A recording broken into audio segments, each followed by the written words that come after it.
महाराष्ट्राचं कुलदैवत छत्रपती शिवाजी महाराज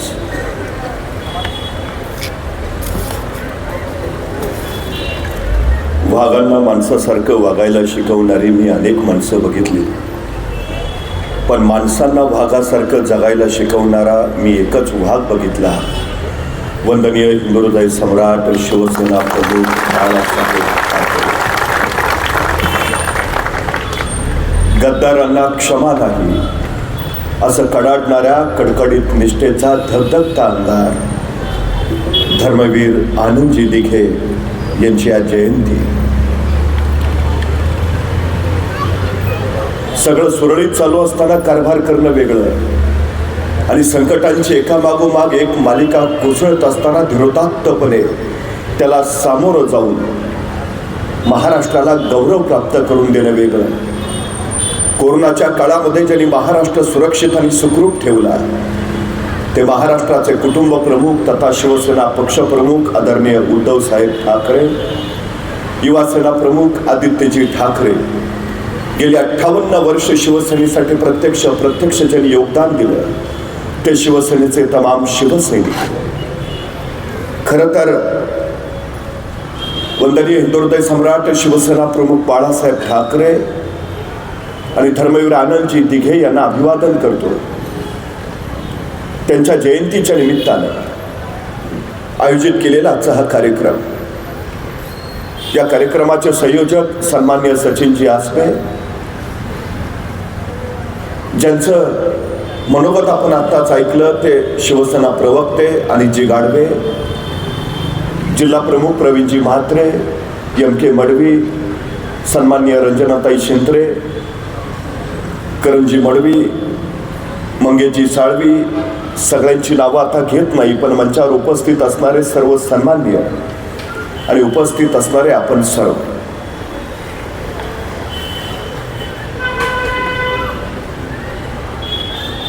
हा महाराष्ट्र शक्तीचा आणि भक्तीचा, शौर्याचा आणि पराक्रमाचा,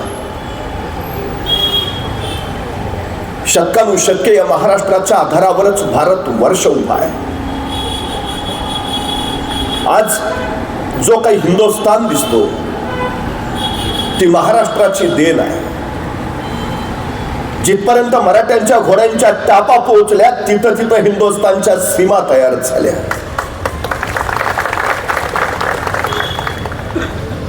आज सांस्कृतिक परीघ प्रचंड मोठा विस्तारतो,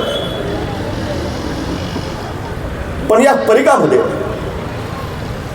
जागतिकीकरण आणि आधुनिकीकरणाच्या या नव्या परिवर्तनामध्ये महाराष्ट्र आपलं स्थान अजूनही तसंच अबाधित ठेवून आहे. आज जगामध्ये जर कुणाला हिंदुस्थानमध्ये गुंतवणूक करायची असेल तर तो पहिला विचार महाराष्ट्राचा करतो. अवघ्या जगाला महाराष्ट्राचं सामर्थ्य ठाऊक आहे, पण दुर्दैवानं महाराष्ट्रातल्या मराठी माणसाला ते सामर्थ्य ठाऊक आहे का, हा अलीकडचा सगळ्यात मोठा चिंतनाचा विषय आहे. रामायणातल्या हनुमंताला जशी त्यांच्या शक्तीची आठवण करून द्यावी लागायची आणि मग त्यांच्या अंगी बळ संचारायचं आणि मग हनुमानचे आचाट कार्य करायचे, तशी आमच्या मराठी जनांची अवस्था झाली की काय असं अलीकडं वाटू लागलंय. खरं तर हा तोच महाराष्ट्र आहे जो छत्रपती शिवाजी महाराजांनी घडवला. हा तोच महाराष्ट्र आहे माऊली ज्ञानेश्वर, जगद्गुरु तुकाराम, संत नामदेवानी समर्थांच्या वैचारिक बैठकीतून घडला. हा तोच महाराष्ट्र आहे ज्यांनी क्रांतिकारकांच्या शौर्यातून स्वातंत्र्य मिळवलं. हा तोच महाराष्ट्र आहे ज्यांनी शाहू फुले आंबेडकरांच्या परिवर्तनाच्या चळवळीतून एक नवा आयाम तयार केला. हा तोच महाराष्ट्र आहे.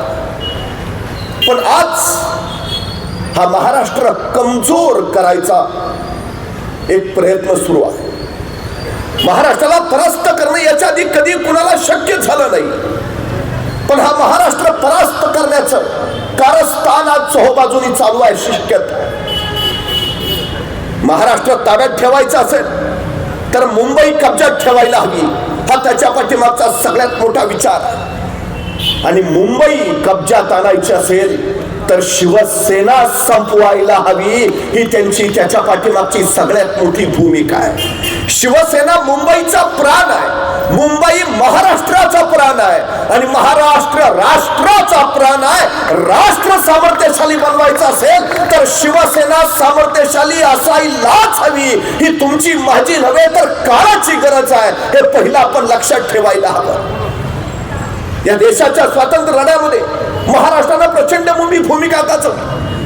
स्वराज्य हा माझा जन्मसिद्ध हक्क आहे आणि तो मी मिळवणारच, या लोकमान्यांच्या गर्जनेनं लोकमानसामध्ये चैतन्य निर्माण झालं. स्वातंत्र्य मिळालं. संयुक्त महाराष्ट्र चळवळीमध्ये 105 हुतात्म्यांच्या बलिदानानं आम्हाला मुंबई सुद्धा मिळाली. पण मुंबई मिळाली, मुंबईत कारखाने उद्योगधंदे झाले, पण या कारखान्या उद्योगधंद्यांमध्ये मराठी माणूस मात्र नव्हता. मराठी माणसाची अस्मिता, मराठी माणसाचा स्वाभिमान आणि मुंबई मराठी माणसाचीच. हे गरजून संगत एक व्यंगचित्रकार उभा राहिले. रेल्वेच्या डब्यातून येता जाता मराठी जनांच्या समस्या, त्यांचे प्रश्न, त्यांच्या तक्रारी त्यांनी ऐकल्या आणि मार्मिक मध्ये लेखमाला चालू केली. वाचा आणि थंड बसा. इथल्या सगळ्या कंपन्यांची, उद्योगधंद्यांची नावं आणि त्याच्यामध्ये काम करणाऱ्या लोकांची नावं. याच्यामध्ये मराठी माणूस कुठे नव्हताच. काही कालखंडानंतर दुसरी लेखमाला चालू झाली. वाचा आणि पेटून उठा. आणि त्यातून मराठी माणूस पेटून उठला आणि या पेटून उठलेल्या मराठी माणसाची संघटना उभारायचा प्रयत्न चालू झाला. प्रबोधनकार ठाकरेंनी विचारलं, बाळासाहेब लोक तर जमले पण याला संघटनेचं रूप देणार की नाही? आणि बाळासाहेब म्हणाले, हो तर मग तुमच्या संघटनेचं नाव काय? थांबा मी सुचवतो. आणि प्रबोधनकार म्हणाले, तुमच्या संघटनेचं नाव, तुमच्या संघटनेचं नाव शिव शिव शिवसेना ठेवा. छत्रपती शिवाजी महाराजांच्या विचारांची सेना, छत्रपती शिवाजी महाराजांच्या मावळ्यांची सेना, छत्रपती शिवाजी महाराजांच्या पावलावर पाऊल टाकून पुढे जाणारी सेना शिवसेना. 19 जून 1966 शिवसेनेची स्थापना झाली. मुंबई तुमची तर भांडी घासा आमची, याला उत्तर दिलं गेलं. उठाव लुंगी बजाव पुंगी. आणि मराठी माणसाची अस्मिता, मराठी माणसाचा स्वाभिमान इथं पुन्हा स्थापित झाला. ती शिवसेना 58 वर्षाची झाली. शिवसेना संपवण्याचं कारस्थान तर फार पूर्वीपासून सुरू होतं. 2014 साली आदरणीय उद्धवजी ठाकरेंनी त्यातूनच स्वबळाची घोषणा केली आणि एकट्याच्या बळावर तब्बल 63 आमदार या महाराष्ट्रात निवडून आले. आणि त्यांना कळालं शिवसेना संपत नाही, शिवसेना संपवते. पण हे चालूच राहिले. फोडा आणि राज्य करा या नीतीचा वापर झाला. शिवसेना फोडली, पक्ष गेला, चिन्ह गेलं. पण तरीही प्रत्येकाच्या बोलण्यात फक्त उद्धवजी ठाकरे होते. प्रश्न असा आहे, जर तुम्ही सगळं घेतलंय तर आता तुम्हाला उद्धवजी ठाकरेंची भीती काय? 1 लाखाला भारी पडतो ही महाराष्ट्राची सामर्थ्यशीलता आहे. इथलं सोडून द्या अनितजी, अफगाणिस्तान मध्ये आजही म्हण वापरली जाते, मराठाई वहाल. अफगाणिस्तान मराठाई वहाल म्हणजे एखाद्यानं काही अशी आश्चर्यकारक गोष्ट केली तर त्याला असं म्हणतात, तर तू तर अगदी जणू मराठ्यांचा पराभव केल्यासारखं बोलायला लागलाय. म्हणजे सगळ्यात शौर्याचं लक्षण करलं तर मराठ्यांचा पराभव करणं, आणि तो कधी कुणाला करणं शक्य झालं नाही. ही सगळ्यात मोठी वस्तुस्थिती आहे, सगळ्यात मोठी. मगाशी उल्लेख केला, अहो मराठ्यांनी अर्ध्या पाकिस्तानवर भगवा फडकावलाय. अर्ध्या पाकिस्तानवर 6 महिने पेशावरवर सुद्धा भगवा फडकत होता. 350 वर्षापूर्वी छत्रपती शिवाजी महाराजांनी स्वराज्य उभा केलं. काय होतं ध्येय शिवाजी महाराजांचं? अहद तंजावर ते तहद पेशावर, सिंधू नदी पासून बंगाल तो उपसागर, अखंड साम्राज्य उभा करायचं आणि त्या साम्राज्यावर भगवा डौलानी फडकावत ठेवायचा. हे हे हे ध्येय हिचा प्रत्येक जण त्यासाठी लागलाय, त्यासाठी.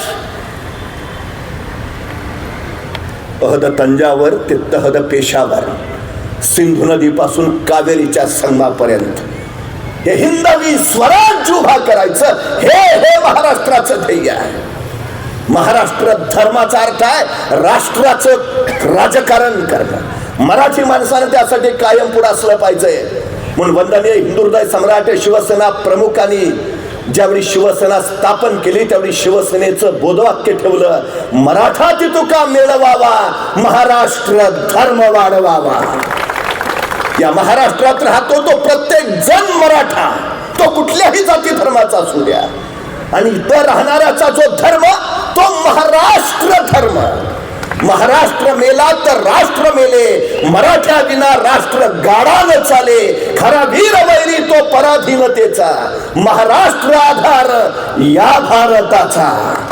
राष्ट्रकारण हाच महाराष्ट्र धर्म आहे.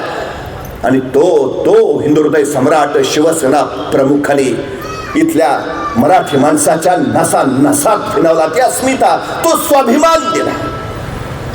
या देशात 179 इंग्रज आले पहिल्यांदा, फक्त 179. त्यांनी इथल्या लोकांचा अभ्यास केला आणि त्यांच्या लक्षात आलं या लोकांवर राज्य करणं सोपं आहे. मग त्यांनी आणखी 1000 बोलवून घेतले, मग नंतर 10,000 बोलवून घेतले. देश स्वतंत्र झाला 1947ला. त्यावेळी या देशात फक्त 1 लाख इंग्रज होते आणि देशाची लोकसंख्या होती 30 कोटी.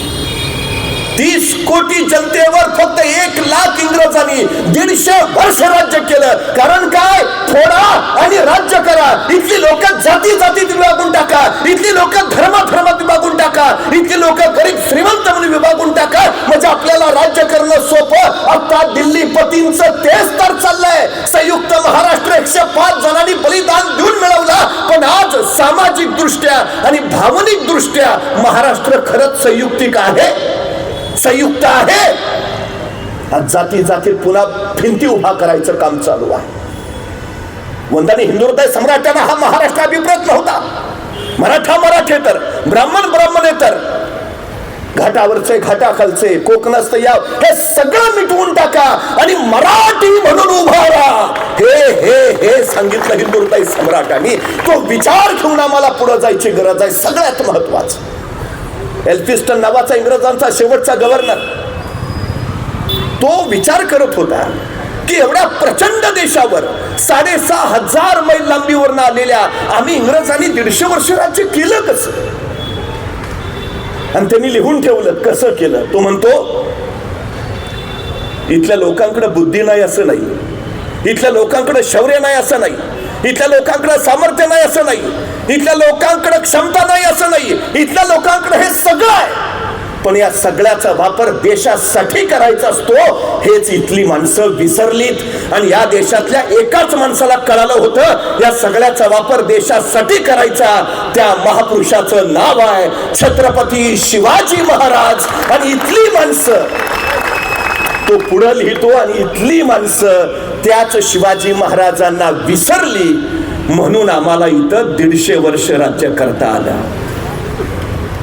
जर उरात तुमच्या छत्रपती शिवाजी महाराज जिवंत असतील तर तुम्हाला फक्त जय जय आणि विजयच मिळेल. ही सगळ्यात मोठी वस्तुस्थिती आहे. वंदनीय हिंदुहृदय सम्राटांनी म्हणून आपल्या संघटनेचं नाव ठेवलं शिवसेना. शिवाजी महाराजांना नित्य स्मरण करणारी शिवसेना. तुम्हाला माहिती आहे बंगालमध्ये फाळणी झाली, वंगभंग चळवळ तिथं उभा राहिली, आणि त्या वंगभंग चळवळीला प्रेरणा द्यावी म्हणून रवींद्रनाथ टागोरांनी एक गीत लिहिलं. कुणावर? छत्रपती शिवाजी महाराजांवर. बंगालच्या चळवळीला प्रेरणा द्यायला. जयोस्तो शिवराय. तामिळनाडूमध्ये जातीविरोधी चळवळ सुरू झाली आणि त्या जातीविरोधी चळवळीला प्रेरणा मिळावी म्हणून तिथल्या काही लोकांनी एक नाटक उभा केलं. कुणावर? छत्रपती शिवाजी महाराजांवर, तामिळनाडूत. आणि त्या नाटकात छत्रपती शिवाजी महाराजांची भूमिका केली अभिनेते गणेशन यांनी. हे गणेशन म्हणजे आताच्या अभिनेत्री रेखाचे वडील. त्यांनी त्या नाटकामध्ये छत्रपती शिवाजी महाराजांची भूमिका इतकी अप्रतिम केली की त्या नाटकानंतर अभिनेते गणेशन यांना कायमचं शिवाजी गणेशन म्हटलं जाऊ लागलं. आसामचा राजा ओहम कुचबिहारचा राजा त्याला पत्र लिहितो, मोगलांच्या विरोधात लढायचं कसं. आसामचा राजा ओहम छत्रपती शिवाजी महाराजांचं मार्गदर्शन घेतो. बुंदेलखंडाचा छत्रसाल बुंदेला मोगलांची नोकरी सोडून महाराजांकडे आला, आपली चाकरी करावी म्हणतो. महाराज म्हणाले, आमची चाकरी का करता, आम्ही इथं महाराष्ट्रात जे केलं ते तुम्ही तुमच्या बुंदेलखंडात जाऊन करा. छत्रसाल बुंदेला महाराजांकडनं प्रेरणा घेऊन गेला आणि त्यांनी बुंदेलखंड स्वतंत्र केला. हरियाणामध्ये छत्रपती शिवाजी महाराजांवर लोकगीत आहेत, ओडियामध्ये छत्रपती शिवाजी महाराजांवर लोकगीत आहेत. छत्रपती शिवाजी महाराज जगभर पसरलेत, ते छत्रपती शिवाजी महाराज आमचे आहेत, या महाराष्ट्राच्या मातीतले आहेत. मग आम्ही या मातीतली माणसं कशी असायला हवेत, कशी. गद्दार, लाचार, हे नव्हतं आम्हाला छत्रपती शिवाजी महाराजांनी शिकवलं, अजिबात नाही. निष्ठेनं राज्य उभा राहतात आणि स्वार्थानं ती कोसळतात. हा आतापर्यंतचा सगळ्यात मोठा इतिहास आहे, सगळ्यात मोठा इतिहास. आज आमची परिस्थिती काय आहे. मुंबई देशाची आर्थिक राजधानी आहे, सगळं गुजरातला न्यायचं चाललंय सगळं. आणि हे लोक मुकाट बघत बसल्या, मुकाट. आणि नेमकं हेच उद्धवजींना होऊ द्यायचं नव्हतं, हेच म्हणून उभा दावा ठोकला त्यांनी. महाराष्ट्र, महाराष्ट्राची अस्मिता, महाराष्ट्राचा स्वाभिमान यांच्याशी कोणतीही तडजोड नाही, अजिबात नाही. हे महत्वाचं. आता आम्हाला त्या दिशेनं जायची गरज आहे, सगळ्यात महत्वाची त्या दिशेनं जायची गरज आहे. या महाराष्ट्रानं देशाचं राजकारण केलंय. तुम्हाला माहिती आहे, आम्हाला अशक्य नव्हतं नर्मदेच्या आल्याड आईने महाल बांधून गाद्या गिरद्यांवर लोळत राहणं, पण मराठी माणसानं ते नाकारलं. कारण आमच्या मंगलाष्टकेमध्ये असणारी यमुना आम्हाला आमच्या हद्दीत हवी होती. ज्या राजधानीमध्ये युधिष्ठिरानं राज्य केलं त्या राजधानीवर आम्हाला भगवा फडकवलेला हवा होता. देशोदेशीच्या सीमा ज्याचं नाव घेताच थरथरायच्या त्या अब्दालीला मृत्यूचा फैचकीत करणारा मराठी तांडव आम्ही दाखवलंय. नावाचे सिंह जेव्हा नुसत्याच डरकाळ्या फोडत होते तेव्हा ओठ पिळले तर दूध गळेल अशी आमची निद्रा छातीची पोरं गिलच्यांना भिडलीत. मराठ्यांना राष्ट्रीयत्व शिकवावं लागत नाही. बघायचं असेल तर पानिपताच्या मातेवर जाऊन बघा, तिथल्या धुळीत अजूनही हर हर महादेवच्या घोषणा तुम्हाला ऐकू येतील. अजूनही पानिपत कुठं आहे, महाराष्ट्रात नाही. मग मराठे का गेले पानिपतावर. तो अब्दाली आला होता, परकीय आक्रमक. आणि मराठ्यांचा महाराष्ट्र धर्म काय, राष्ट्रकारण. या राष्ट्रावर कुणीही परत आक्रमण करता कामा नये. मराठे म्हणून पानिपतावर भिडले, म्हणून महाराष्ट्रानं देशाचं राजकारण केलंय, देशाच. आम्ही सांगतो ना, मराठ्यांनी अटके पार झेंडे लावले. अटक कुठं आहे माहितीये का, ज्या खैबर खिंडीतनं या हिंदुस्थानवर आक्रमक चालून आले त्या खैबर खिंडीच्या सिंधू नदीच्या काठावरचं पहिलं ठाणं म्हणजे हे अटक. तिथं भगवा फडकवला. राघोबा दादा पेशवे होते, त्यांनी पुण्याला पत्र लिहिलं, आता इथं भगवा फडकवलाच आहे, खिंडीच्या पलीकडे जाऊन अफगाणिस्तान ताब्यात घेऊ का. त्यांना निरोप दिला, तूर्त थांबा, आधी बंगालचा प्रश्न सोडवूया. म्हणजे महाराष्ट्र बंगालचा प्रश्न सोडवतोय. कुठं, देशाचं राजकारण, देशाचं. आणि आम्ही कुठे आहोत आज, आम्ही काय करतो आहोत. का लढते शिवसेना, का लढतायत उद्धवजी ठाकरे, का महाराष्ट्र धर्माची पताका फडकवायची आहे, का, कशासाठी. ती श्रीमंती, ती महाराष्ट्र धर्माची संपत्ती, ती पुन्हा पुन्हा महाराष्ट्राला बहाल करायची आहे म्हणून त्यासाठी चाललं हे सगळं. नाहीतर आज उद्योग जात आहेत, उद्या तुमची माझी पोरं मजूर म्हणून गुजरातला गेलेली पाहावी लागतील आपल्याला. सावध का व्हायचंय, जागा का व्हायचंय, हे यासाठी सगळ्यात महत्वाचं. पुन्हा एकदा उठावाची गरज आहे, पुन्हा एकदा. आणि अडचण काय आहे? काही अडचण नाही. तुम्हाला माहिती आहे, हिरोशिमा आणि नागासाकी या 2 जपानच्या शहरांवर अणुबॉम्ब स्फोट झाले. सगळं बेचिराग, सगळं. तरी आज जपान जगात क्रमांक 1 वर आहे. का माहिती आहे? कारण जपानची लोक पराभवाची वारंवार चर्चा करत नाहीत, अजिबात नाही. वंदनीय हिंदू हृदय सम्राटांनी पक्षाचं बोधचिन्ह वाहक ठेवलंय. सिंह का नाही हो? कारण सिंहाला काही अंतर पुढे गेल्यावर थांबायची सवय असते आणि परत मागं वळून बघायचं काय चाललंय. त्याला सिंहावलोकन म्हणतात. शिवसेनेला ती सवय नाही. शिवसेनेचा वाघ मागं नाही, फक्त पुढं बघतो, फक्त पुढं. त्यामुळे त्या गोष्टी सोडून द्या. अहो, पानिपतावर मराठे सुद्धा हरले, पण त्या लढाईनंतर पुन्हा या हिंदुस्थानवर एकही आक्रमक आला नाही. यांनी चोहाबाजूनी शिवसेना संपवायचा प्रयत्न केला. त्यांनाही कळून चुकलं, शिवसेना संपवत नाही आणि शिवसेना संपणार नाही, शक्यच नाही. मडवी साहेब, पानिपतानंतर अवघ्या 10 वर्षात महाजी शिंदेनी दिल्लीच्या तख्तावर भगवा फडकवलाय. दिल्लीच्या तख्तावर तुम्ही किती वेळा पडता हे महत्वाचं नाही, तुम्ही किती वेळा उठून उभा राहता हे महत्वाचं आहे.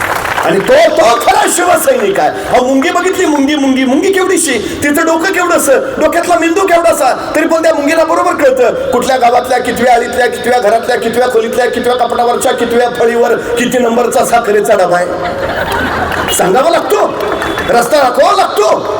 कणभर मुंगी ध्येयापर्यंत पोचते ना. अरे धडधाकट माणसं आहे, आम्हाला आमचं ध्येय गाठता येणार नाही. अडचण काय आहे? रस्त्याने एखादी मुंगी जाताना दिसली ना, तुम्ही त्या मुंगीच्या पुढे एखादी काठी ठेवा, ती वळसा घालून पुढे जाईल. तुम्ही मुंगीच्या पुढे दगड ठेवा, ती दगड चढून पुढे जाईल. तू मुंगीच्या पुढे पाणी होता, ती पाणी पार करून पुढे जाईल. पण तुम्ही कधीही कसलाही अडथळा ठेवला तर मुंगी माघारा फिरताना तुम्हाला कधीच दिसणार नाही, कधीच माघार घेत नाही. मुंगी कधीच माघार घेत नाही, अजिबात नाही. मला दाखवा, चुकून दिसणार नाही, चुकून. परवा एका तत्वचिंतकाला कुणीतरी विचारलं, हे जग कधी संपेल? तो म्हणला, ज्या दिवशी एखादी मुंगी निवांत एकाच जागे आराम करताना बसलेली दिसेल, त्या दिवशी समजून जा जगाचा अंतकाळ जवळ आलाय. मला फक्त निवांत बसलेली मुंगी दाखवा. चुकून नाही. शिवसैनिकाचं तसं आहे. ज्या दिवशी तो निवांत बसेल ना, महाराष्ट्र संपेल. महाराष्ट्र रक्षणाची आणि महाराष्ट्र संवर्धनाची जबाबदारी हिंदू हृदय सम्राटांनी शिवसैनिकावर सोपवली. हे पहिलं लक्षात असू द्या. हिंदू हृदय सम्राटांनी ते सांगितलं आम्हाला. मी नेहमी एक गोष्ट सांगतो. एकदा एका जंगलात एका शिकारने एका वाघावर जाळं टाकलं आणि वाघ जाळ्यात अडकला. असा अडकला त्याला निसटताच येईना. लाख कोशिश केली, लाख धडपड केली, त्याला बाहेर पडताच येईना. वाघाला कळून चुकला, आता सुटका नाही, आता संपलं सगळं. पण तेवढ्यात त्याला समोरच्या बिळातून एक उंदीर बाहेर येताना दिसला. आणि जसा उंदीर दिसला तसा वाघ त्या उंदराला म्हणाला, ए इकडे ये ना. काय जाळं कुरतड ना, सोडव ना मला, काढ ना बाहेर. उंदरानं एकदा त्या वाघाकडे बघितलं आणि उंदीर म्हटला, देणार काय ते सांगा. हल्ली काय दिल्याशिवाय माणसं काही करतच नाही, हे त्यातलंच. देणार काय ते सांगा. वाघ म्हणणारे पाहिजे ते देतो, वाटेल ते देतो, मागेल ते देतो, जीव वाचव बस. टेम्पररी आश्वासन नको, परमनंट बोला. आता जे जाणारे आहेत ते हेच चाललंय. काय देणार सांगा. मला एक प्रश्न पडला. आता जे चाललंय, जर शिवसेना उद्धव बाळासाहेब ठाकरे पक्ष सत्तेत आला असता तर हे गेले असते का? ह्यांची निष्ठा कशाशी आहे? तत्वाशी नाही, विचाराशी नाही, सत्तेशी आहे. हिंदू हृदय सम्राटाने आम्हाला सत्याशी निष्ठा ठेवायला सांगितलंय. तो उंदीर म्हटला, नाही देणार काय ते सांगा. वाघ म्हणणार पाहिजे ते मागल ते, जीवापेक्षा मला काय मोलाचं दिलं, वाटेल ते मागल ते दिलं. उंदराचा विश्वास बसला, उंदीर कामाला लागला. दुसऱ्या मिनिटाला झाडं कुरतडायला सुरुवात झाली, तिसऱ्या मिनिटाला झाडं कुरतडलं, चौथ्या मिनिटाला वाघ मोकळा, 5व्या मिनिटाला बाहेर आला, 6व्या मिनिटाला उंदीर पुढं. लक्षात आहे ना काय म्हटलंय ते? वाघ म्हणला तर जीव वाचवलास माझा, जीवापेक्षा मला काय मोलाचं, माग, वाटेल ते देतो, मागेल ते.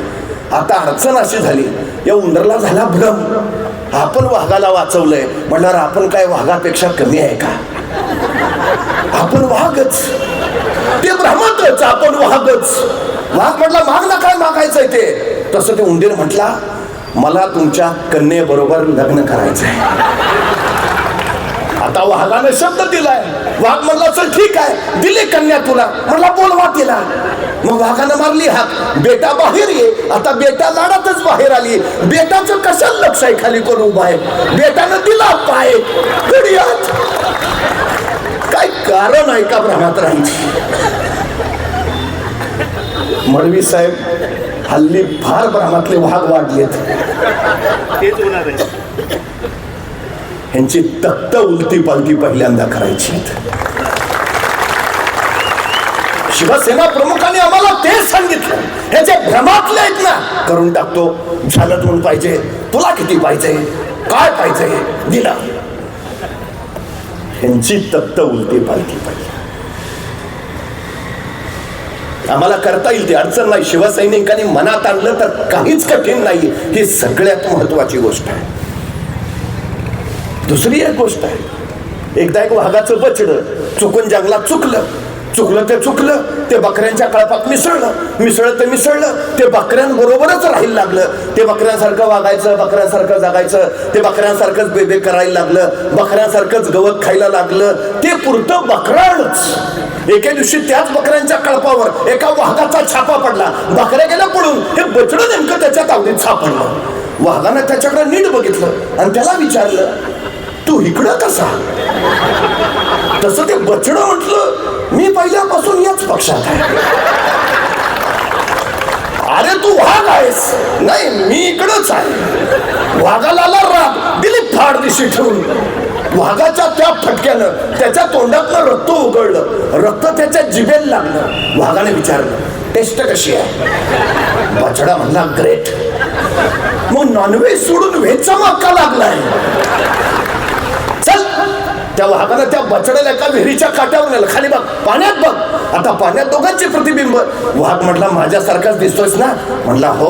अरे मग वाघ आहे इकडं काय? चल, जाणीव करून द्यावी लागते. तुम्ही वाघ आहात. वंदनीय हिंदुहृदय सम्राटांनी इथल्या मराठी माणसाला जाणीव करून दिली. अरे वाघ आहात, उठ. मराठी माणसाला पुन्हा एकदा जाणीव करून द्यावी लागेल. वाघ आहात, वाघ. लाचारीची लक्तर पांघरून नका जगू. डरकाळ्या फोडत जंगलात दरारा निर्माण करत राहिलं पाहिजे. तो शिवसैनिकाचा धर्म आहे. तेही करू. पण सध्या एक तिसराच वर्ग तयार झालाय. वाघ आहे पण आणि वाघ नाही पण. काय फरकच नाही त्याला. म्हणजे त्याला सांगितलं उद्योग गुजरातला केले. असं का? पोरं बेरोजगार आहेत. हो का? मुंबई गिळायचं चाललंय. असं का? बलात्कार रोज घडतायत. हो का? तू जगतो कशाला? काही देणं घेणं नाही. आपलीच गाडी, आपलीच माडी, आपल्याच बायकोची गोलगोल साडी. फरकच नाही काही. सगळ्यात घातक वर्ग आहे. शिवसेना कुणासाठी लढतीये? कशासाठी? का? इथल्या मराठी माणसासाठी लढतीये. हे कुंपणावर जे आहेत ना, सोबत घ्या, सोबत. नाहीतर आता सुद्धा आहेत काय काय कुंपणावर. एखाद्याला म्हटलं चल शिवसेनेसाठी काहीतरी करूया, नाही करूया की, पण मी एकटा येऊन काय करणार, बाकीचे नकोत का? मग आम्ही त्याला तिथं सोडतो, बाकीचे गोळा करायला जातो, बाकीचे गोळा करून येतो. चल आलेत बाकीचे, मग आता आहेत ना बाकीचे, मी नाही आला म्हणून काय होतंय?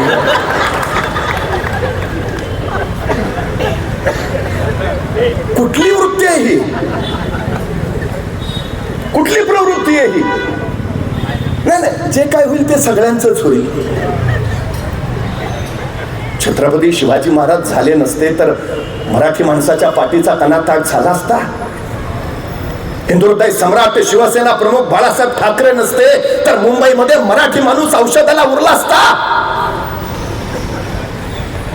हे झाले म्हणून आहोत ना तुम्ही आम्ही. मग तुम्ही आम्ही काय केलं तर उद्याच्या पिढ्या सुद्धा जगतील. तुम्हा आम्हालाच उभं राहावं लागेल. तुम्हा आम्हालाच. ती वेळ आता जवळ आली, अगदी जवळ आली. शौर्य, पराक्रम, त्याग आणि समर्पण ही ध्येय गाठायची चतुष्कृती आहे. शौर्य पराक्रम आमच्यात आहेच, पण आता वेळ त्यागाची आहे, समर्पणाची आहे. ती फार गरजेची आहे. उद्याचा काळ नाहीतर भयावह असेल. उद्याचा काळ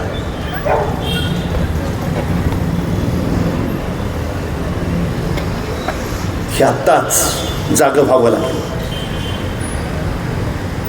350 वर्षापूर्वी छत्रपती शिवाजी महाराजांनी इथल्या प्रत्येकाच्या उरात ती उर्मी फिरली.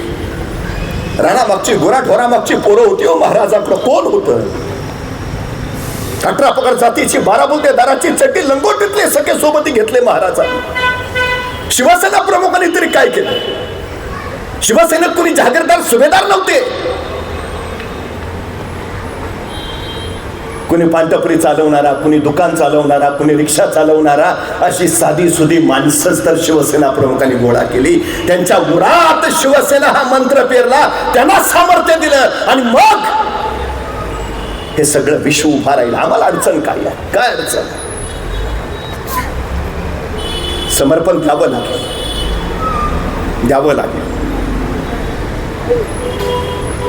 छत्रपती शिवाजी महाराजांनी प्रतापगडावर अफजल खानाचा कोथळा बाहेर काढला.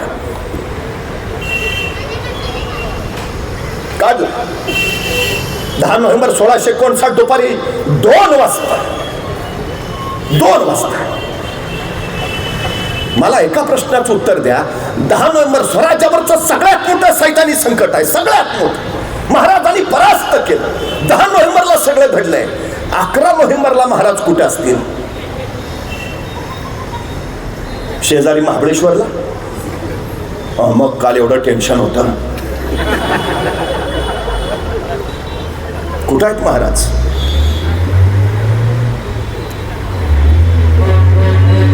दोन वाजता खान मारला. 2 वाजता.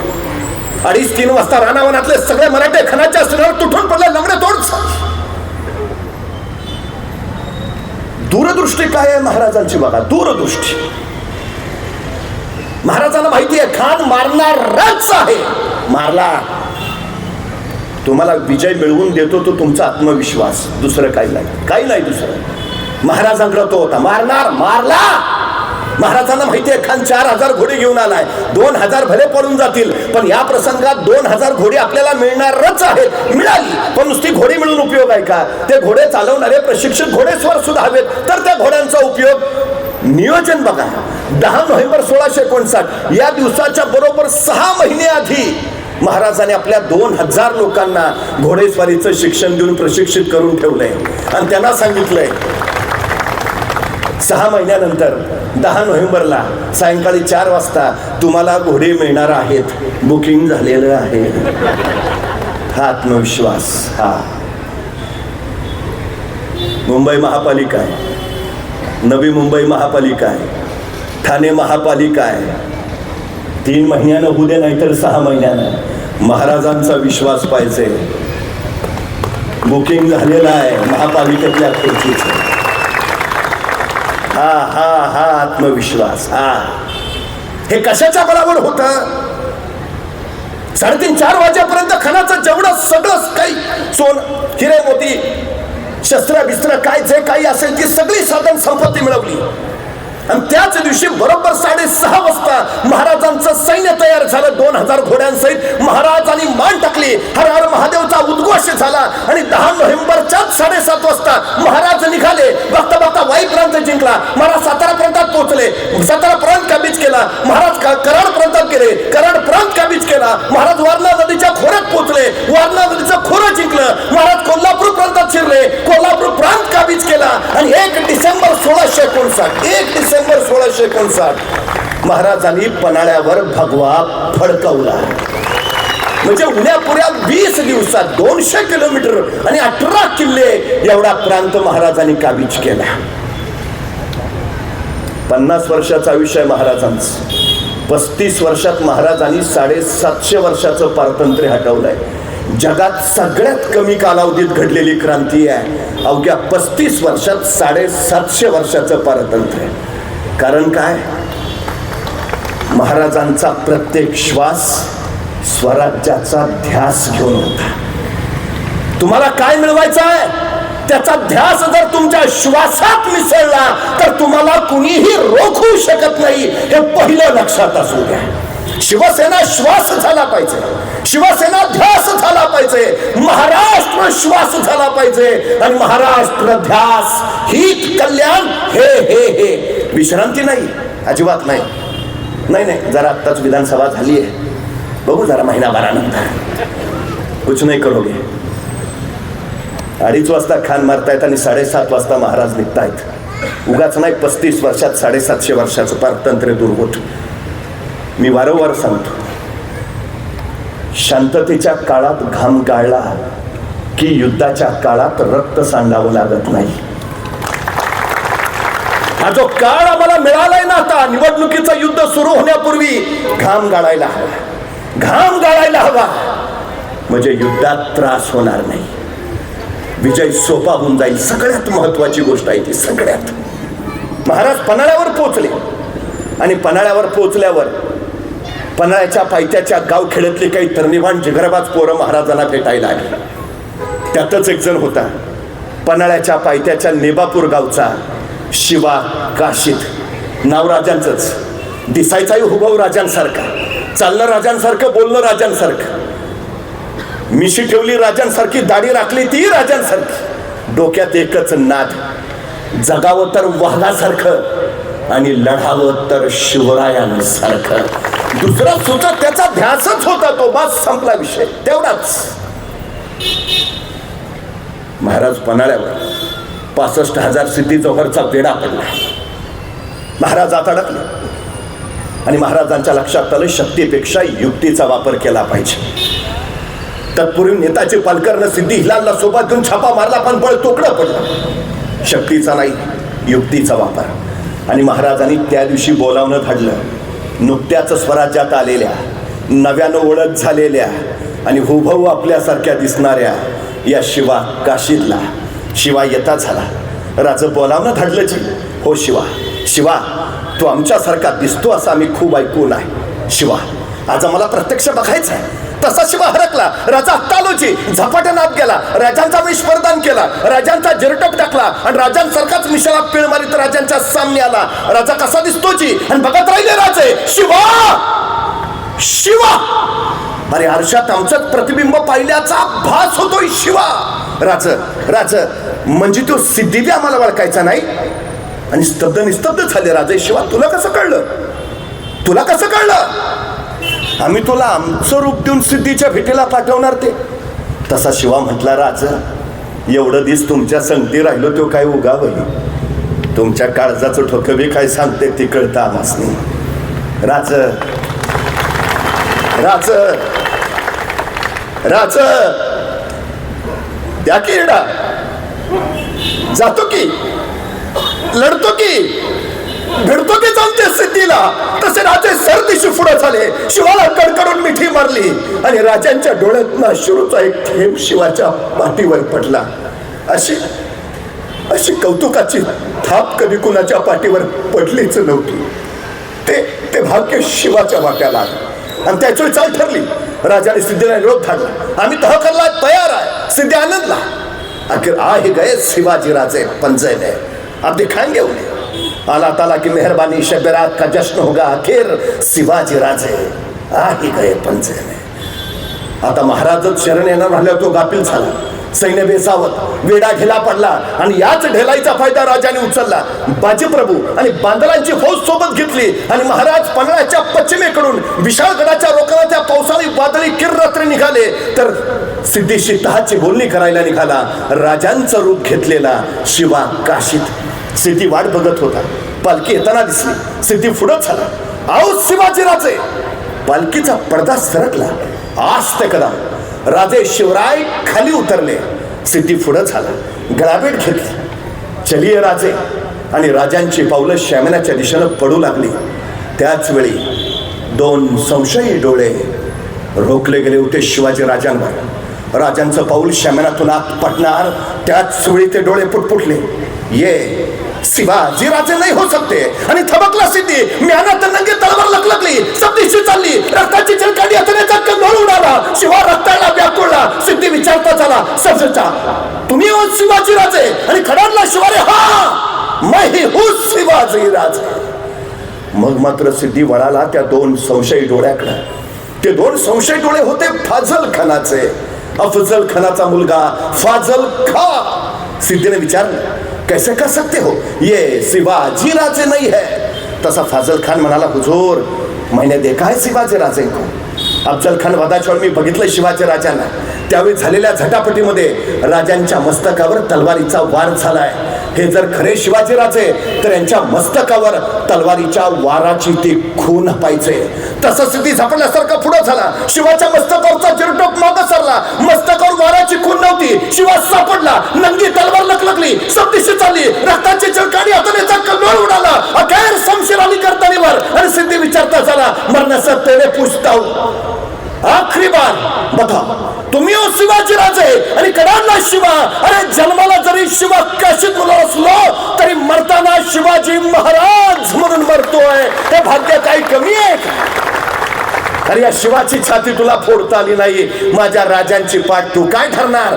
सोडून दे ख्वाब. महाराष्ट्राच्या मातीत उभा आहेस तू. इथाच माती करू. आमच्याच वाटेवर येऊन आमच्याशीच वाटमारी करणाराची त्याच्या वाटेवर जाऊन वाट लावल्याशिवाय आम्ही आमच्या वाटेवर परतत नाही. हा इतिहास आहे आमचा. पण त्याच वेळी फिरली संशय. शिवाचं मस्तक छाटलं गेलं. रक्ताळला शिवा मातीत पडला. अखेरचा श्वास फुलला. डोळे लावले. ओठ हल्ले. त्या श्वासानं माती उंच उडाली. आणि उंच उडाल्या मातीला शिवा संगत राहिला. सांगा माझ्या राजांना हा शिवा गेला मातीत मेला. पण नुसता मातीत नाही मातीसाठी गेला. मातीत मरणारे काही असतात पण मातीसाठी मरणारे फक्त मराठे असतात. हे सांगत गेला. आणि शिवा नावाचा एक धगधगता अध्याय संपला. मला राहून राहून प्रश्न पडतो. महाराज आणि शिवा काशीद यांची ओळख फक्त 6 महिन्याची आहे. भेट फक्त 6 महिन्याची आहे. फक्त 6 महिने. या 6 महिन्याच्या काळात महाराजांनी या शिवा काशीच्या उरात असं काय पेरलं असेल की शिवा काशीत मरायला तयार झाला. महाराजांनी विचारलं शिवा ए शिवा आमचं रूप घेतोस? होय रे शिवा. सिद्धीच्या भेटीला जातोस? ए शिवा मरायला तयार होतोस? शिवा म्हटलं होतो. चला गेला. स्वराज्यासाठी समर्पित झाला. काय दिलं हो याला शिवाजी महाराज? का मरण पत्करलं? त्याला शरण जाता आलं नसतं. जहागिरी सुभेदारी घेता आली नसती. हा महाराष्ट्र आहे. तो अशा समर्पण देणाऱ्यांमुळं महाराष्ट्र आहे. लाचारी पत्करून गद्दारी करणाऱ्यांमुळं नाही. हे लक्षात घेतलं पाहिजे. त्या निष्ठानं उभा राहायला हवं. त्या त्यागानं त्या समर्पणानं उभा राहायला हवं. महाराष्ट्र धर्म पुन्हा एकदा गरजायला हवा. ही ती वेळ आहे. आदरणीय उद्धव साहेब ठाकरे त्यासाठी उभा आहेत. आपण सगळे पुन्हा एकदा ठामपणे उभा राहूया. आणि पुन्हा एकदा पक्षासाठी नव्हे मातीसाठी, महाराष्ट्रासाठी, राष्ट्रासाठी. मी पुन्हा तेच सांगतो कारण शिवसेना मुंबईचा प्राण आहे. मुंबई महाराष्ट्राचा प्राण आहे आणि महाराष्ट्र राष्ट्राचा प्राण आहे. आपण आपले सगळं योगदान देऊया. पुन्हा एकदा महाराष्ट्र खऱ्या अर्थानं घडवूया. जय महाराष्ट्र.